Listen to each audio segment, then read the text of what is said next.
Bonjour à tous, bienvenue dans l'émission L'Entretien sur Al Janoubia TV. Aujourd'hui, j'ai le plaisir d'accueillir Gérard Sebag. Bonjour Gérard Sebag. Bonjour. Merci d'avoir accepté mon invitation. Prie, vous avez été directeur des relations internationales sur France Télévisions et vous êtes consultant en télévision pour les chaînes du Moyen-Orient. Alors, j'ai voulu savoir, mais je crois qu'on est très nombreux à se poser cette question, quelle a été l'influence des médias dans l'évolution politique des pays arabes, il y a eu les indépendances, tout d'abord, avec très souvent une chaîne de télévision qui était la chaîne de l'État. Puis tout doucement, des chaînes privées ont fait leur apparition. Est-ce que selon vous, ça a déjà contribué à une certaine évolution politique dans ces pays ? Incontestablement. Enfin, personnellement, j'ai suivi l'évolution de ces chaînes de télévision du monde arabe depuis pratiquement 40 ans. D'abord comme grand reporter, puisque j'ai couvert un certain nombre d'événements qui sont passés dans cette région du monde, de l'Afrique du Nord, au Moyen-Orient jusqu'en Afghanistan. Et ensuite, en tant que directeur des relations internationales de France Télévisions, je me suis focalisé justement sur les chaînes de télévision et pour voir leur évolution par rapport au système politique qui existait dans ces pays et qui existe encore dans certains de ces pays. Il est évident que ce paysage a terriblement évolué parce qu'au moment des indépendances, il y avait des chaînes de télévision, je prends l'exemple de l'Afrique du Nord, de la Tunisie, de l'Algérie ou le Maroc, il y avait des chaînes de télévision et de radio d'ailleurs qui avaient été créées souvent par le colonisateur et qui sont restées dans l'État. C'est la même chose pour le reste du Moyen-Orient, c'est-à-dire que les gouvernants, les puissances politiques se sont saisis de cet outil qui était un outil uniquement de propagande. Donc l'outil existait déjà. Et il servait de propagande. D'accord. Et tous ces régimes, tous ces États, tous ces hommes politiques qui étaient à la tête de ces pays s'en sont servis comme propagande pour exprimer leur point de vue et aussi, hélas, pour maintenir souvent ces populations sous influence. D'accord. Alors après, donc, il y a eu, comme vous le disiez tout à l'heure si bien, il y a eu une période où tout d'un coup est née une chaîne de télévision qui a été, pour certains, une chaîne de télévision miracle. C'était la chaîne Al Jazeera, bien sûr, qui a tout d'un coup bouleversé complètement le paysage audiovisuel de cette région du monde. Grâce aux satellites aussi. Alors, il est évident que la technologie a joué un rôle très important et considérable, puisque, bien sûr, avec le lancement des satellites à travers l'espace, et que ce soit d'ailleurs des satellites qui étaient envoyés par les pays européens ou les Américains, mais également les pays arabes, comme par exemple Nilsat, qui est issu d'une technologie égyptienne, tout ça a permis effectivement de balancer sur cette région du monde des dizaines et des dizaines de chaînes de télévision. Il faut dire qu'au départ, les chaînes européennes aussi ont profité de ces satellites pour pouvoir envoyer leurs programmes également dans cette région du monde, surtout en ce qui concerne la France, les pays francophones. Ils étaient reçus également de la même manière. Alors justement, est-ce que passer de chaînes uniques, étatiques, à soudainement, même brusquement, ce bouleversement avec une chaîne dont vous parliez à l'instant, Al Jazeera, ça n'a pas causé quelque chose d'inattendu, mais plus que cela, même de dramatique, et on en vit encore les conséquences tragiques aujourd'hui. Ça a incontestablement créé un bouleversement général, aussi bien au niveau politique qu'au niveau des médias. Politique d'abord parce que les hommes politiques de ces pays ne se sont pas rendus compte, tout d'abord, qu'il y avait quelque chose de nouveau qui était attendu, c'est-à-dire une certaine liberté dans l'information. Je ne dis pas que Al Jazeera était forcément totalement libre, mais il y avait un ton nouveau, il y avait une modernisation aussi à travers Al Jazeera et les autres chaînes qui sont nées à ce moment-là dans les pays du Golfe, qu'il n'y avait ni en Tunisie, ni en Algérie, ni au Maroc, ni dans les autres pays arabes, qui n'existaient pas, et même en Afrique également subsaharienne. Donc il y a eu, tout d'un coup, les publics se sont tournés, notamment les publics arabophones, se sont tournés vers cette chaîne. Et ils ont pratiquement avalé ce que déversaient ces chaînes de télévision. Puisqu'ils se sont tournés, ils estimaient, il y avait naissance déjà de la part de ces populations d'une volonté, d'un désir d'avoir une information qui soit plus honnête et qui ne soit pas simplement des informations étatiques. Et donc ils se sont tournés vers ça, ils ont avalé. Mais c'est peut-être aussi cela le problème, Gérard Sebag, c'est que quand on est frustré un peu de débat, d'objectivité, de critique, eh bien, peut-être qu'on a tendance à se tourner vers celui qui crie non et qui le crie fort. Et finalement, on n'a pas forcément plus d'objectivité, plus de vérité, mais on a simplement quelqu'un qui conteste. Il y a d'une part quelqu'un qui conteste, et il y a aussi quelqu'un qui fait une chaîne de qualité. Soyons clairs aussi. Visuellement, c'était des chaînes. Ça a beaucoup compté. Ouais, tout à fait. Alors que les autres chaînes qui étaient des chaînes d'État étaient dans un état souvent technique lamentable. Ouais. Alors là, on avait un peu tandis que là, tout d'un coup, vous avez vu émerger une chaîne comme ça qui a bouleversé complètement. Aussi par la manière de faire de la télévision avec des données modernes. Et les gens se sont tournés vers cette chaîne de télévision, incontestablement, qui a joué un rôle considérable. Alors, résultat des courses. Voilà, il y a eu ce bouleversement donc, de chaînes étatiques où il y a une parole, il y a une pravda, hein, une vérité oui, des journaux télévisés qui étaient à l'époque aberrants, soyons clairs, hein, et qui commençaient toujours par, je vous raconterai quelques anecdotes, qui commençaient toujours par le président. D'accord. Je vais vous raconter une anecdote qui est d'ailleurs très intéressante et qui concerne un pays dont on parle beaucoup aujourd'hui, c'est la Syrie. Ouais. Alors, nous avons fait, à une certaine époque, dans les années 98-99, une grande opération auprès de la télévision syrienne qui souhaitait remodeler, renouveler ses programmes. Donc, c'est du temps de Hafez el-Assad. C'était du temps de Hafez el-Assad, du père. Du père, oui. Du père Hafez el-Assad. Et donc, nous sommes arrivés avec une équipe de France Télévisions, réalisateurs, décorateurs, etc. Et donc, j'avais la responsabilité pour lancer de nouveaux programmes. À ce moment-là, les gens étaient très ouverts, et même au niveau du régime syrien, de nous accueillir et de modifier un peu tout ça. Et puis, alors, j'ai dit, bon, ben, on va changer le journal télévisé, c'est très bien. Mais alors, qu'est-ce que c'est que cette photo du président Assad que vous mettez tout le temps dès l'ouverture du journal ? Alors, on a dit, mais oui, il n'y a pas de problème, il faut qu'il y ait cette photo du président. J'ai dit, d'accord, mais changez la photo. Cette photo est vieille, est moche, est grise, est sale. Sur le plan purement audiovisuel, elle n'est pas acceptable.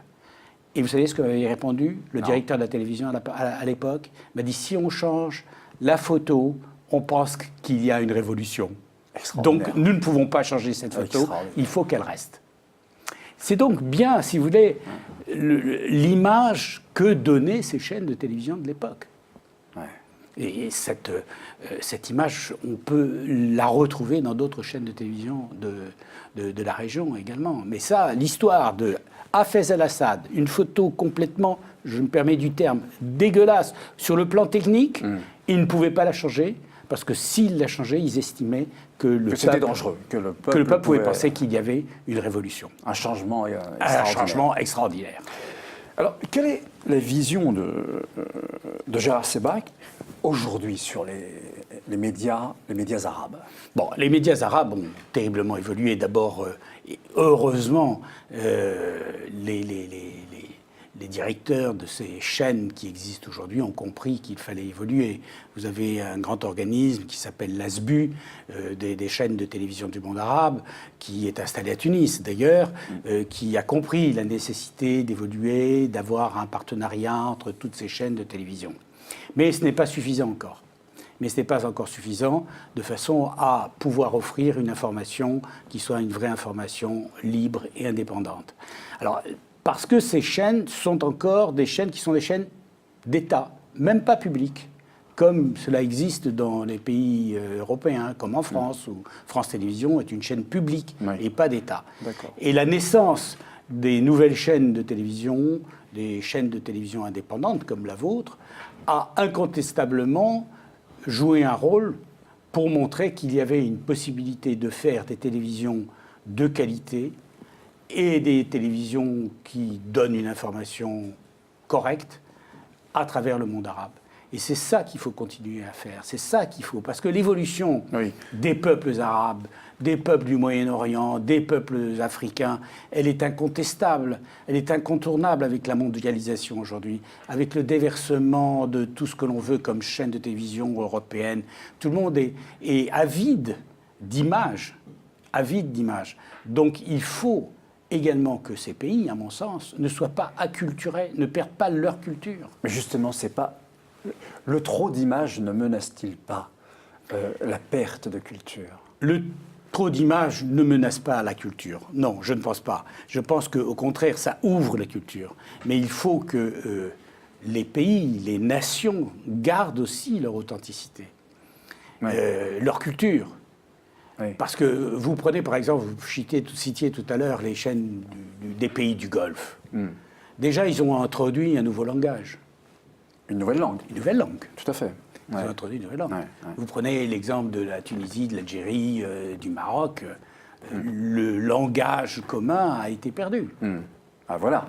Par exemple. Oui, cette trop grande ouverture fait que forcément, il y a des changements profonds au sein de la société, dans le quotidien Tout à fait. parfois même. Tout à fait, Dans au les quotidien. centres-villes. Et on a des centres-villes qui se détachent encore plus du périurbain, des campagnes. Complètement. Et c'est pour ça qu'aujourd'hui, ce que j'appelle, c'est que certains de ces pays se sont acculturés. Ils ont perdu leur propre culture, au profit d'une autre culture qui est différente, qui est celle des pays du Golfe. Bien sûr, parce qu'ils sont très présents sur l'ensemble de ces chaînes du monde arabe. Moi, personnellement, ce que je pense, c'est que ces chaînes nouvelles de télévision, elles doivent s'adresser à leur public, elles doivent gagner leur public, parce qu'elles sont proches, justement, de leurs désirs, des événements qui touchent directement ces populations. Et c'est là où il faut gagner. Et c'est là où on peut regagner également de la confiance par rapport à ces publics, aussi bien pour la société elle-même que pour la démocratisation de ces sociétés, pour que disons, les responsables politiques, qui eux-mêmes sont maintenant, on prend l'exemple de la Tunisie, sont tournés vers la démocratie avec beaucoup de confiance et heureusement. Mais si cela ne s'accompagne pas également sur une proximité avec le public, vous tombez tout à fait à côté. Oui. Vous n'arrivez pas à faire passer vos réformes. Parce que si on prend l'exemple de la Tunisie ou du Maghreb en général, bien sûr. Alors c'est vrai, on a tendance à croire que finalement il y a des groupes très puissants, enfin des cultures très puissantes, avec des chaînes de télévision très puissantes, qui viennent soit du Golfe, des pays du Moyen-Orient, soit d'Europe aussi, soit d'Occident, bien sûr. Et que finalement, donc on a deux cultures qui viennent et qui veulent se partager le gâteau maghrébin. Oui, le Maghreb est une partie du Moyen-Orient, hein, c'est évident. Oui. Et la culture maghrébine en elle-même, eh bien, elle en pâtit. Et donc, il n'y a plus effectivement de proximité avec les désirs, les besoins réels des gens. Absolument. Voilà. Et c'est quand même le pouvoir de l'image. C'est le pouvoir de l'image, et puis c'est le danger de l'image. Et le danger de l'image, c'est le danger de l'image. Parce que, bon, on parle effectivement de l'affluence des chaînes du Golfe dans les pays du Maghreb, mais vous avez aussi l'affluence des chaînes françaises. Françaises, évidemment. Françaises, parce que disons qu'il y a au niveau, sur le Maghreb, il y a quand même la langue française qui a un rôle important là-dessus. Donc il y a aussi cette influence. Mais ne perdez pas votre culture, c'est ce que je dis personnellement quand je vais dans ces pays-là, c'est ne perdez pas votre culture. Si vous perdez votre culture, vous perdez votre authenticité, votre originalité, vous êtes colonisé à nouveau. Absolument. C'est une nouvelle colonisation. J'estime qu'aujourd'hui, par l'image, il y a une nouvelle colonisation d'un certain nombre de territoires. Ce n'est pas propre d'ailleurs à l'Afrique ou au Moyen-Orient, c'est propre également à d'autres régions du monde, où la puissance financière et la puissance de ces chaînes de télévision fait qu'il y a une mondialisation de la culture. Et ça, pour moi, c'est quelque chose de terrible. On ne va pas tous se ressembler. J'espère que non, mais est-ce qu'il est possible, selon vous, de lutter contre cela ? Je crois qu'on peut lutter, bien sûr. Bien sûr. On peut lutter en faisant des programmes qui sont proches des gens. Ouais, c'est ça que faire des programmes proches des gens va faire adhérer les gens. Et faire adhérer les gens. Leur parler de leurs problèmes quotidiens, même à travers les feuilletons, à travers l'information. Leur dire ce qui se passe à 20 km de chez eux. C'est ça ce qu'il faut faire. C'est ainsi que, par exemple, la télévision française s'est faite. La télévision française s'est faite ainsi, c'est évident. Et vous voyez, par exemple, le succès de France 3. Le journal de France 3, par exemple, régional, est un journal qui est vu partout, qui a un taux d'audience formidable. D'accord. Gérard Sebag, il y a aussi en France une communauté maghrébine importante qui est installée maintenant depuis quelques années. Depuis très longtemps, oui. Beaucoup même sont français. Et qui disent qu'ils tapent à la porte de grandes chaînes de télévision françaises et que c'est parfois difficile et que cette porte même s'entrouvre. Qu'est-ce que vous en pensez ? Bon, je pense que ça fait partie de tout ce qu'on appelle la diversité culturelle de la France aujourd'hui. C'est vrai que pendant très longtemps, sur les chaînes de télévision françaises, on n'a pas vu de journalistes ou de présentateurs qui étaient issus de cette diversité culturelle, de ce qu'on appelle cette diversité culturelle. Mais quand même, depuis maintenant une vingtaine d'années, il y a incontestablement une modification, un changement dans les chaînes de télévision françaises. Pourquoi ce changement ? Pourquoi ce changement ? Et ce changement, pourquoi ? Pourquoi depuis 20 ans ? D'abord, il a toujours existé, contrairement à ce que l'on peut dire, des gens issus du monde arabe et du Maghreb qui ont été dans les médias. Nous avons créé en France une chaîne de télévision qui a eu un succès considérable à l'époque, qui s'appelle Radio Monte-Carlo en langue arabe, qui a eu un succès dans tout le Moyen-Orient meilleur que celui de la BBC. D'accord. C'était des journalistes qui étaient issus du Liban, qui avaient un professionnalisme et qui ont été engagés. À l'époque, c'était une société qui s'appelait la Sofirad et qui ont créé cette chaîne de télévision. Alors ensuite, si vous voulez, donc il y avait déjà des journalistes qui sont originaires de cette région du monde, qui parlent, disons, l'arabe et tout, etc., et qui ont percé là-dedans, qui ont percé dans le journalisme. Ensuite, il faut dire que peut-être aussi les gens issus de certaines communautés ne se sont pas forcément intéressés à ce qu'était le journalisme aussi. Et il y avait peu de gens issus de ces communautés qui étaient dans des écoles de journalisme. D'accord. On a ouvert les portes à partir des années 2000, parce qu'il y a eu une charte de la diversité, notamment qui avait été, disons, encouragée par le CSA. Notamment Hervé Bourges, qui était président de France Télévisions à une certaine époque, a ouvert les portes et nous avons engagé un certain nombre de gens qui étaient issus de ces minorités, disons. Je n'aime pas beaucoup le terme, mais disons minorités. Mais nous les avons engagés, et ça c'est très important, sur un seul critère, c'est le critère de la qualité. Je crois qu'il ne faut pas engager des gens en fonction de leur appartenance, mais en fonction de leur qualité journalistique. C'est quelque chose d'essentiel. Et là, vous avez aujourd'hui, sur les chaînes de télévision françaises, des journalistes qui sont de très grande qualité, qui sont issus de ce... Vous voyez des gens comme Sama Soula, comme la nouvelle présentatrice, par exemple, du journal du week-end de France 2, Leïla Kadour. Bon, vous avez... Mais je vais vous dire pourquoi je vous pose aussi cette question, Gérard. Parce que j'ai été, moi, surpris, frappé.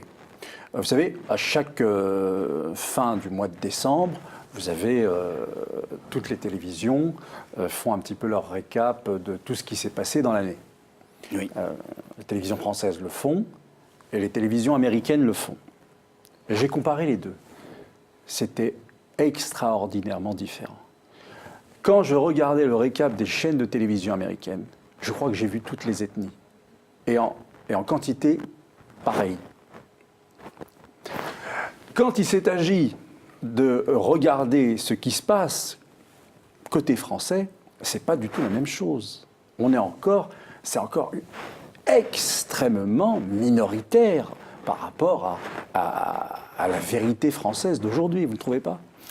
C'est-à-dire que les Américains se sont intéressés aux minorités depuis déjà beaucoup plus longtemps que les Français, soyons clairs, que la France, c'est évident. Hein, quand même, Martin Luther King, tout ça, ces grands noms qui ont cherché la diversité remontent aux années 1960. Oui, aux années 60. Donc il y a eu aussi un progrès énorme de reconnaissance de ces minorités. J'utilise toujours ce mot, mais je ne l'aime pas. Je préfère quel mot vous diriez ? Diversité, minorité. Pour moi, ce sont des gens qui sont des personnages qui vivent au quotidien dans un pays et qui sont français, qui aient la nationalité française ou autre, mais qui sont français.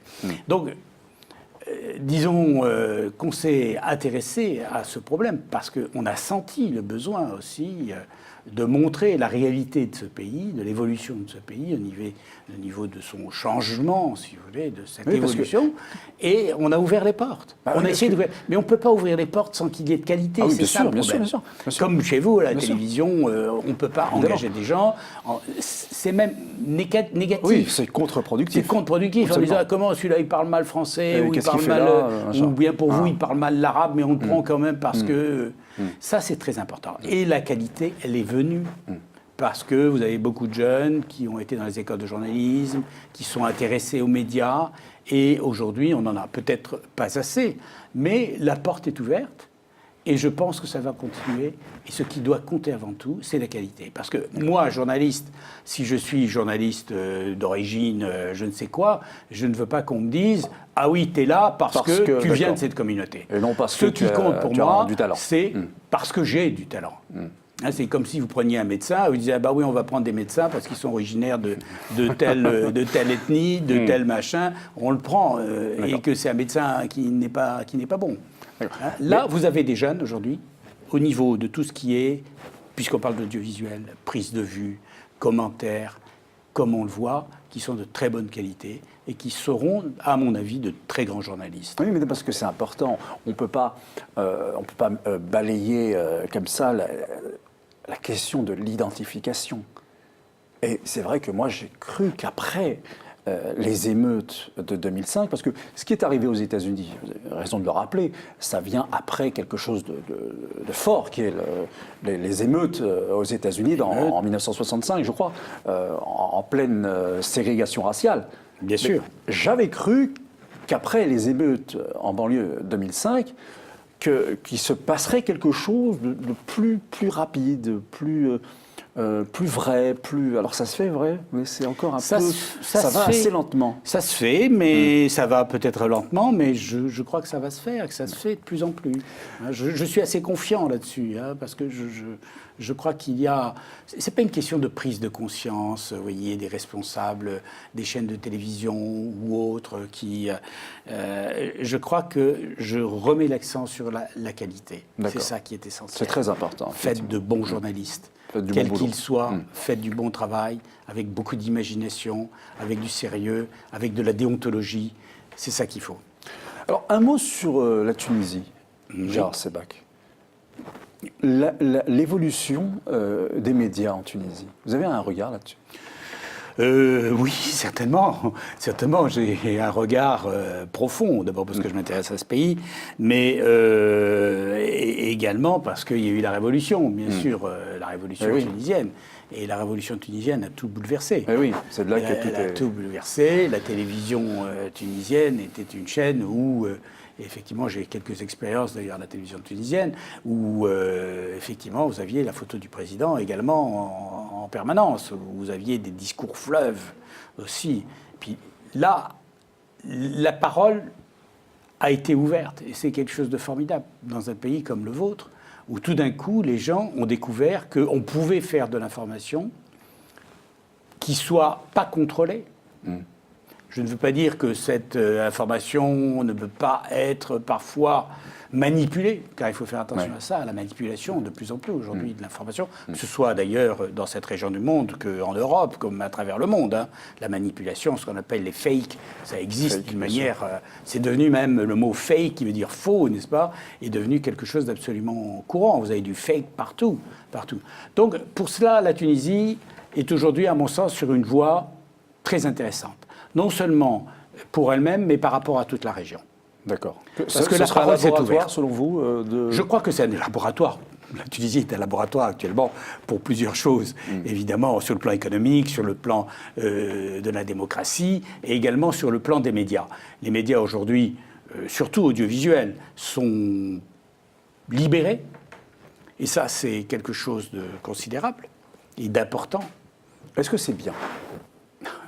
Pour moi, que ce soit considérable, on est d'accord. Je crois qu'une information libre, c'est toujours bon. Maintenant, il faut savoir aussi que le téléspectateur, puisqu'on parle de télévision, ou l'auditeur, doit être éduqué. Ne pas avaler n'importe quoi. Hein, parce qu'on ne va pas recommencer ce qui s'est passé avec ce que nous disions tout à l'heure, les vieilles chaînes de télévision telles qu'Al Jazeera ou autres. Il faut aussi que le téléspectateur soit éduqué et n'avale pas tout et n'importe quoi. C'est ça, et ça, c'est le rôle aussi des chaînes publiques à ce moment-là.